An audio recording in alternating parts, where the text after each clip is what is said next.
আজ পৃথা ম্যাডামের জন্মদিন বলে কথা স্যার। সারা কলকাতা থেকে নামি দামি সব বড় বড় গেস্টরা আসছেন। সাজগোজ করে রেডি হতে একটু সময় তো লাগবেই স্যার। আপনি একটু অপেক্ষা করুন না হয়, আমি আপনার জন্য কিছু ড্রিঙ্কস এনে দেবো। আক্তার বেশ যত্ন আত্তি করছিল নীলকে, তবে নীল হাত নেড়ে ইশারা করে আক্তারকে বারণ করল। এতক্ষণে অনেক গেস্টরা এসে পড়েছে। মৃদু তালে একটা জ্যাজ মিউজিক বাজছে। স্টার্টার সব সাজানো রয়েছে একদিকে, নামি দামি বিলেতি ড্রিঙ্কসের বারও রয়েছে তার পাশেই। অন্যদিকে রাখা রয়েছে সমস্ত গেস্টদের দেওয়া ছোট বড় মিলিয়ে হরেক রকমের নানান সাইজের গিফটস। নীল ভাবল, আমার উপহারটাও এখানেই রেখে দিই বরং। যেমন ভাবা তেমনি কাজ। ভিড় সরিয়ে গিফটের ছোট প্যাকেটটা রাখতে যাবে, হঠাৎই ভিড়ের মধ্যে থেকে সে শুনতে পেল কেউ একজন চিৎকার করে বলছে, এই রে, দেখো দেখো, উর্মিলা অজ্ঞান হয়ে যাচ্ছে, ধরো ওকে, শিগগির ধরো। কে এই উর্মিলা? কেনই বা পার্টির শুরুতেই অজ্ঞান হয়ে গেল সে? নীল কি চেনে এই উর্মিলাকে? সে কি এইমাত্রই তো ঠিক ছিল, হঠাৎ অজ্ঞান হয়ে গেল কি করে? কি কাণ্ড, এইমাত্র হাসি ঠাট্টা করছিল। আহ, কি হলো বলো তো?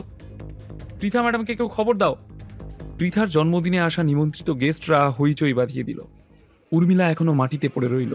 ওর চারপাশে লোকজন জড়ো হয়ে নিজেদের মধ্যে মুখ চাওয়াচাই করতে শুরু করলো। কেউ কেউ উর্মিলাকে ডাকতে শুরু করলো নাম ধরে। ওদের পারস্পরিক কথার শব্দে, ডাকার শব্দেও উর্মিলার হুঁশ ফিরল না। এরই মধ্যে আক্তার নীলকে নিয়ে এই ভিড়ের মধ্যে উপস্থিত হলো। ভিড় ঠেলে সরিয়ে সামনে এসে আক্তার দেখল অতীব সুন্দরী একজন মহিলা অজ্ঞান হয়ে মাটিতে পড়ে রয়েছে। ও চিনতে পারল উর্মিলাকে। এদিক ওদিক তাকিয়ে কাউকে যেন খুঁজলো আক্তার, আর তারপরই নিজের কপাল চাপড়ালো। আক্তারের এমন অদ্ভুত বিহেভিয়ার নীলকেও ভাবিয়ে তুলল। আক্তার, ইনি কে? তুমি চেনো একে? দুশ্চিন্তায় আক্তারের গলা শুকিয়ে গেল।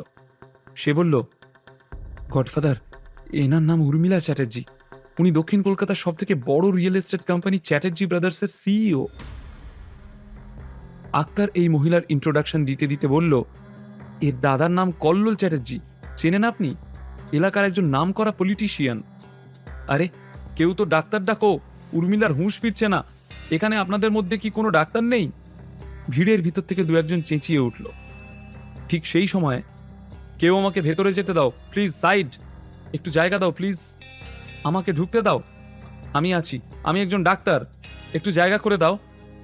চেঁচামেচি শুনে একজন মহিলা ভিড় ঠেলে উর্মিলার সামনে এসে দাঁড়ালো। সকলে একবার দেখেই চিনতে পারল ইনি ডাক্তার কমলিনী বসু, শহরের একজন নামকরা ডার্মাটোলজিস্ট। সকলে তড়িঘড়ি ডাক্তার বসুকে জায়গা করে দিল। আজ পৃথা দাশগুপ্ত পার্ক স্ট্রিটের নামকরা হোটেলে নিজের জন্মদিনের পার্টি থ্রো করেছে। উর্মিলা চ্যাটার্জিকেও এই পার্টিতে নিমন্ত্রণ জানিয়েছে সে। উর্মিলার যদি কোনো বিপদ হয় তাহলে পৃথার যথেষ্ট বদনাম হয়ে যাবে, ওর রেপুটেশন খারাপ হবে। তার সঙ্গে সঙ্গে এই পিঙ্ক লাভ রেস্টোরও অবস্থা সঙ্গীন হয়ে উঠবে, কারণ উর্মিলার দাদা কল্লোল চ্যাটার্জি একজন স্বনামধন্য পাওয়ারফুল পলিটিশিয়ান।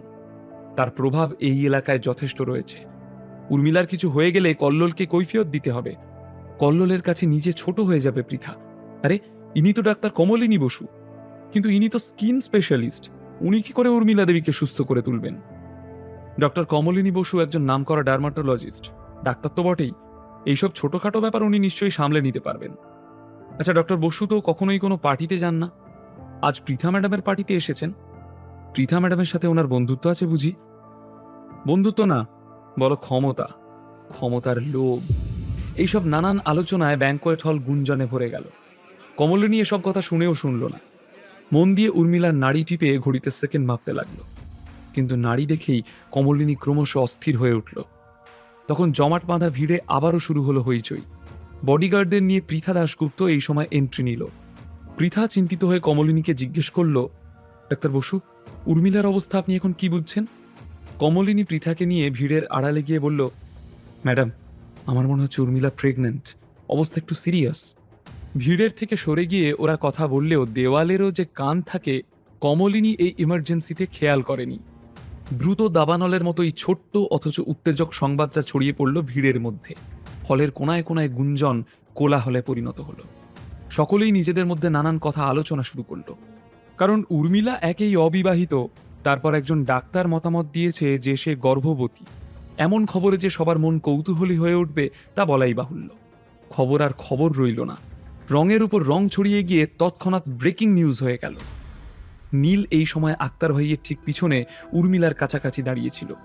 এইসব ঘটনায় ওর মনে হলো উর্মিলার অসুস্থতা নিশ্চয়ই ব্যাঙ্কোয়েট হলে রাখা কোনো খাবার কিংবা কোনো ড্রিঙ্কসের সাথে জড়িত।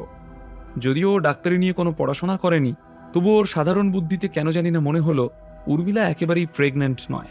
এই সময় কমলিনী আর পৃথা আড়াল থেকে ফিরে এসে উর্মিলার চোখে মুখে খুব করে জলের ছিটে দিতে থাকলো, কিন্তু উর্মিলার জ্ঞান তবুও ফিরল না। উপস্থিত জনতার উত্তেজনা বাড়তে থাকলো ক্রমশ। আরে, উর্মিলার তো হুঁশ ফিরছেই না, কি ব্যাপার বলো তো? এই উর্মিলা কমাসের প্রেগনেন্ট বলে মনে হয়। আরে আস্তে আস্তে, এই সব কথা এখানে কেন আলোচনা করছো? তোমরা কল্লোল চ্যাটার্জিকে কি চেনো না? জানতে পারলে কেউ আর আস্ত থাকবো না। কমলিনীও অ্যাংশাস হয়ে পড়ল। চিন্তিত হয়ে পৃথাকে বলল, ম্যাডাম, অবস্থা সুবিধের নয়। আমার মনে হচ্ছে যত তাড়াতাড়ি সম্ভব উর্মিলাকে হসপিটালাইজ করা উচিত। ওর সারা শরীরে র্যাশ বেরোতে শুরু করেছে, আর অপেক্ষা করবেন না। পৃথা সম্মতি জানিয়ে সঙ্গে সঙ্গে আক্তারকে হুকুম করলো গাড়ি বের করে রেডি থাকতে। ওরা এক্ষুনি উর্মিলাকে নিয়ে হসপিটালে যাবে। তখনই হঠাৎ করে নীল পৃথা আর কমলিনীর কাছে এসে বলল, হসপিটালে নিয়ে যাওয়ার কি খুব দরকার? আমার মনে হচ্ছে এখনই এসবের প্রয়োজন নেই। আক্তার ভাইয়ের কাঁধে হাত রেখে যেতে বারণ করলো নীল। এটা সেনদের সেই ওয়ার্থলেস জামাইটা না? হ্যাঁ ঠিক তো, কিন্তু ও এখানে কি করছে? সেন ম্যানশন থেকে তো কেউ আসেনি, ওকে সিকিউরিটি গার্ডরা ঢুকতে দিল কেন? বিনামূল্যে গল্প শুনতে নিচের ইনস্টল বাটনে ক্লিক করুন এবং পকেট এফএম ডাউনলোড করুন। লিঙ্কটি রয়েছে ডেসক্রিপশনে।